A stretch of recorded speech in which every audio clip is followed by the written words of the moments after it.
Ce que je note, c'est, et ça je l'avais dit d'ailleurs à la veille des législatives, les législatives ont été des sortes de primaires pour l'opposition. Parce que l'enjeu, c'était entre Manko, la nouvelle coalition qui s'est exprimée lors de cette élection, avec les Khalifa, Idrissa et les autres, et le PDS. La coalition que dirige le PDS, je crois, c'est la coalition Wattu Sénégal. Donc, et cette bataille, si le président Wade a senti le besoin de s'investir personnellement dans cette campagne, c'est parce qu'il voulait consolider la position de leadership de son parti. Il l'a réussi. Ce n'est pas un hasard que le PDS est le seul parti, avec sa coalition, à disposer d'un groupe parlementaire à l'Assemblée.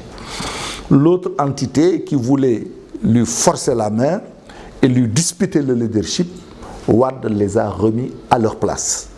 C'est dire donc que, moi, en ce qui me concerne, la lecture que j'ai de la situation actuelle, c'est que, du point de vue politique, la seule force qui pourrait gêner le candidat Macky Sall, c'est une candidature crédible du PDS. Or, malheureusement, le PDS est dans une impasse. L'impasse, c'est quoi? C'est que le président Wade continue d'en être le leader et il est disqualifié pour être candidat. Et le candidat qui s'est choisi est absent du Sénégal pour des raisons que j'ignore. Donc, le parti le plus significatif de l'opposition aujourd'hui n'a pas de candidat. C'est ça la réalité objective. Maintenant, il s'exprime à la périphérie des acteurs, notamment Idrissa Seck, qui essaie de combler ce vide, mais malheureusement entraînant avec lui un gap colossal sur le plan électoral. Nous partageons la région de Thiès et la ville de Thiès. Aujourd'hui, il a définitivement perdu le département. Il est réduit à une position de leader communal jusqu'au moment où on se parle. Et si l'unité et la cohésion prévalent au sein du parti et de la coalition, il n'y a aucune raison pour que même ce leadership communal soit éteint au sortir de la prochaine élection. Autrement dit, aujourd'hui, en termes de bassin électoral, il n'existe aucun candidat qui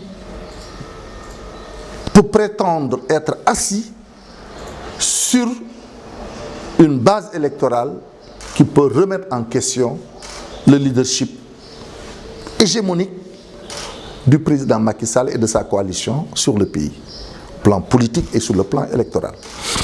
Donc, et du point de vue du comportement citoyen, je pense que si on sort du landerneau politique et du débat politicien amplifié par les médias, l'opinion politique, l'opinion publique majeure qui s'exprime à travers le pays n'est pas une opinion, à mon avis, qui est dans une logique de rupture avec la majorité. Au contraire, tout ce que je constate à travers les missions et les tournées que je fais à travers le pays, c'est que les populations sont plutôt habitées par le désir et la volonté de tirer le meilleur profit des opportunités en termes d'infrastructures et en termes de possibilités de développement, de financement de leurs activités de développement.